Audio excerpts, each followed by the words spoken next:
Comment nous tous connaissons qu'un des facteurs de risque pour un cancer, c'est l'âge. Qu'est-ce que ça veut dire? Ça veut dire qu'à mesure que les gens peuvent plus vieux, le risque de un cancer vient plus. Alors déjà, ça c'est un facteur de risque. C'est comment on dit, une personne âgée, c'est un petit peu plus frêle. Il y a beaucoup de causes qui nous guettent quand nous avons un patient. Et là-dedans, c'est frailty. C'est-à-dire nous guetter frêle, comme on dit en créole. Comment le patient là était, qui est état général, est-ce qu'il peut manger, il y a les maigres, il perd du muscle mass, veut dire tout autour ce ban muscle est ramassé, mais ce ventre de haut, ça c'est nous il y a sarcopénie, il y a cachexia, que entier l'écho même maigre, veut dire comment on nous trouve ici, comment dire la peau, les os d'une façon, veut dire chaque patient est différent. Nous connaissons qu'une personne âgée a un problème pour avaler ici. Il y a un mouth sore, veut dire la bouche n'a parfois un petit bouton. Et il manque un peu les dents, il y a toutes les dents, mais il y a manqué là-dedans. Il n'y a pas les dents du tout. Il y a dentures, veut dire fausses dents. Tout ça là, nous avons besoin de guetter qui contribue le fait qu'il y a un patient capable de manger ou non. Avec l'âge, viennent d'autres comorbidités. C'est-à-dire la plupart des personnes âgées déjà diabétiques, hypertensifs ou une maladie de cœur ou tous les trois. À ce là il y a un cancer. Il devient un peu plus compliqué pour ce type de patient-là. Alors, nous devons guetter le patient globalement avec sa famille, guetter qui support il y en a. C'est très important, me stress dans ce support-là, que si on a dévié du monde, un monsieur, disons, l'âge 80 ans, peut rester tout seul avec ce madame, il y a un cancer prostate. Un exemple, qui fait mon petit support que ça n'a pas à supermarché ou à la stèle légumes pour eux. Veut dire, sans sa première need là, comment dit monde pour manger bien? Comment nous pouvons penser qu'il y a une bonne alimentation équilibrée? Alors, le support, la famille ou même les voisins, les amis qui sont à côté, jouent un grand rôle pour ce type de patient-là. Deuxièmement, nous cause la bouche, qui a un problème de gens qui ont gagné pour avaler, pour craser. Là, nous avons tailor-made une diète spécifique, explique le patient et sa famille qu'ils ont besoin de manger des affaires un peu plus soft, par comment nous, un peu moins épicé pour ne pas irriter la muqueuse. C'est pas pécat du tout, même qu'à craser en forme de la soupe épais ou qu'à manger oatmeal, une affaire qui est riche en fibres et qui donne beaucoup de calories aussi, et de protéines et d'énergie aux patients. Ensuite, nous avons un effet secondaire du traitement elle-même. Ça veut dire une vieille personne qui a déjà atteint du cancer, quand il y a un fait traitement, il y a les autres effets secondaires qui sont liés à la maladie en elle-même, qu'on appelle cancer cachexia, que l'écho là même, un écho qui déjà a un cancer, il est hyper enflammé. Il y a trop beaucoup de niveau d'inflammation qui fait qu'il peut manger son propre muscle. Et qu'il y a aussi un effet secondaire du traitement, surtout la chimio et radiothérapie, qui nous donnait dans un patient qui a un cancer atteint de la bouche et de la tête. Ça veut dire que ce patient-là peut faire chimiothérapie une fois par semaine et radiothérapie tous les jours. 90% de ces patients-là, down the line of the treatment, pour développer mucite. Mucite, qu'est-ce que ça veut dire? Il y a différents grades. Il y en a 1, 2, 3, 4, que nous avons inflammation du passage alimentaire. Le passage alimentaire, c'est bon à savoir qu'il consiste de la bouche, les descendants ésophages, l'estomac et le côlon et l'anus que a fait la selle. C'est-à-dire le système digestif en elle-même complètement. Il y a différents grades qui sont affectés avec le traitement. Nous avons tout ça là. Il y a un patient qui a une diarrhée. Il y a un patient qui a un immune checkpoint inhibitors qui a une diarrhée sévère. Il y a une colitis, que ce côlon même enflammé. Et que là, nous avons besoin de traitement qui nous peut donner. Nous essayons de donner un supportive treatment pour voir comment nous pouvons aider ce patient-là à alimenter mieux et plus équilibré. Ça veut dire que nous cause mieux, que ça veut dire un patient qui est déjà frêle ou qui peut venir nous est vieux et atteint du cancer, nous besoin augmenter ses calories.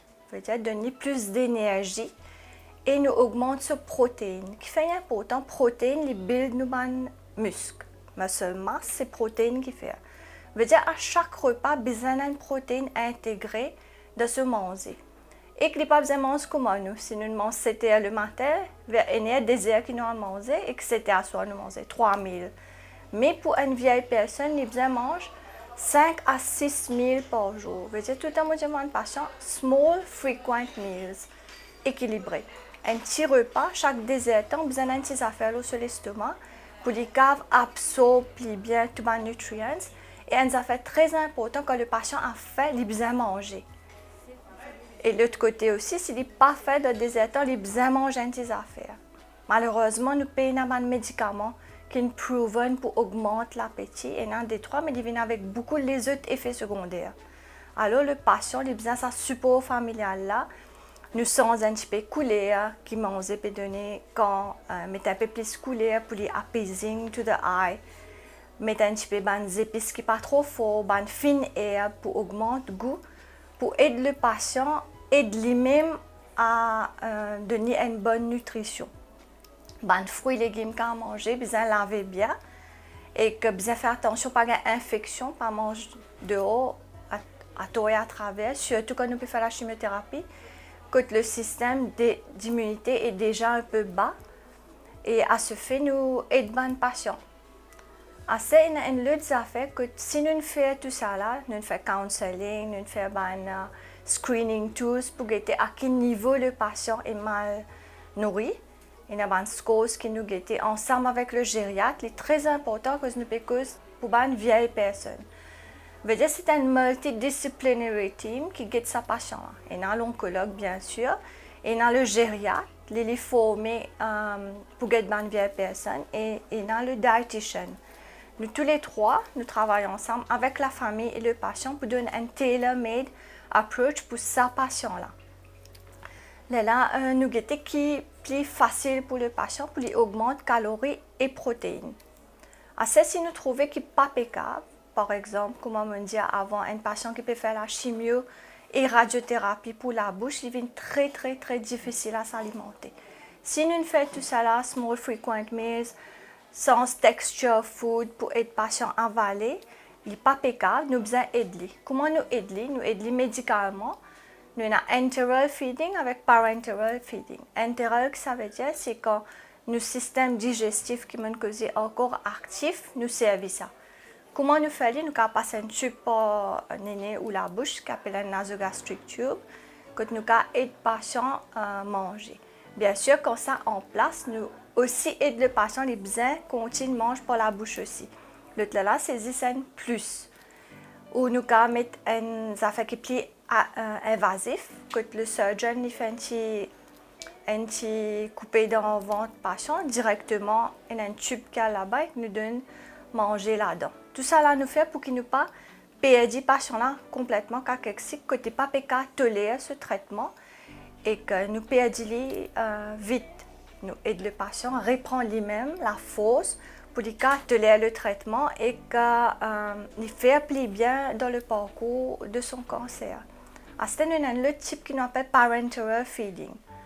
Ça, c'est quand le système digestif pas peut fonctionner, où nous besoin donner une grosse dose de calories, protéines et lipides. À ce moment, nous ne donnons pas un central catheter. C'est un peripheral vein qui nous passe mais au niveau du cou. Là, nous donnons une grosse poche de ces hypercaloric foods là, pour aider le patient. De ce côté-là, la médecine est bien évoluée. Qui fait me dire ça, 10 ans, 15 ans de cela, tout patient, comme nous guettons dans le film, tu peux vomir avec cuvette pendant la chimiothérapie, pas garder rien, l'os de l'estomac. Maintenant, la médecine est évoluée, il y a beaucoup d'anti-émétiques, ça veut dire anti-vomi qui nous donnent, que le patient bien rarement vomit. Je ne veux pas dire jamais, mais il est très rare. Mais la nausée est toujours là et chaque patient répond différemment avec le même traitement. Il y a un patient de système, l'estomac, de digestion un peu plus sensitive. Là, vous gagnez, oui, un peu plus de nausée et des vomissements. Et nous avons un autre cas que nous appelons anticipatory nausea. Ça veut dire que le patient, là, comment il connaît ce date chimiothérapie, automatique, il finit par penser qu'il peut avoir une nausée ou il peut vomir. À ce moment, nous aidons le patient pour donner un petit antipsychotique qui est proven, olanzapine. Dans ce cas-là, quand il diminue un petit peu sa façon de la tête penser là, qui oui nous peut faire mieux là, ben assez vomi pour venir, nausée pour venir, pas pour qu'à manger. Nous aidons le patient dans sa façon là. Peut-être malnutrition est présente dans 30 à 80% des patients âgés atteints du cancer. À ce que nous disons mange bien, qu'est-ce que ça veut dire? À chaque repas, besoin d'une protéine. Protéine, c'est quoi? C'est des œufs dans n'importe quelle façon, des œufs bouillis, des œufs mollets, omelettes, n'importe comment, au moins minimum 2 œufs par jour, patient besoin manger. Et dans dalle, lentilles noires, grains secs, haricots, tout cela c'est protéines. Et à chaque repas, il a besoin de manger le patient. Un autre effet que nous avons la protéine qui beaucoup de fois nous pas penser, c'est du beurre pistache. C'est une source de protéines qui est très nutritious. C'est que les patients là, ils mettent le toast, ils privilégient les affaires whole grain. Veut dire comment si il n'y a pas de pain, il y a du pain de blé au lait blanc. De sa façon là, il peut prendre quelque chose de plus nutritious et il peut être transit aussi. Veut dire il peut lasser bien. Et pas pour constiper avec dans ce sens. Ça veut dire, pour exemple, si nous pouvons penser à un patient qui peut manger le matin, il commence un ou deux œufs bouillis, un toast ou deux, dépendant de l'appétit. Comme on aurait dit, il est important quand le patient faim, il servit ça là pour lui manger le maximum. Il n'est pas pour tout le temps comme ça, mais disons, si à midi il est très faim, il a besoin de manger bien. Il ne pas dire non, moi pas manger beaucoup, moi pour prendre poids, il n'est pas comme ça. Là, à 10 heures, le patient il reprend une petite collation. Il prend nous avons aussi nutritional supplements qui sont available en forme de poudre, liquide ou même custard. Vous êtes dans différents brands, mais très goûté et très hyper calorique comme on a causé, qui besoin d'une calories au patient pour lui gagner l'énergie et hyper protéiné aussi pour qu'il se bat muscle développé. Un dimanche normal, nous avons à peu près 800 grammes de protéines, mais une vieille personne atteinte du cancer, il a besoin jusqu'à 1,5 g de protéines par kilo par jour, qui fait beaucoup à cause de ça, mon stress le fait qu'à chaque repas, besoin d'une protéine. Et si nous avons avoid red meat, ça est meilleur encore. Nous avons privilégié poisson, sardines avec les os. Ça est healthy, peanut butter, du beurre pour gagner énergie, calories. Là, après collation de 10 heures à midi, ils mangent équilibré. Qu'est-ce que ça veut dire? Ils mangent un bout, soit du riz, du pain, farata. Là, ils mangent protéines, ils mangent un peu de légumes, un petit peu de salade. Ça, c'est un meal balancé.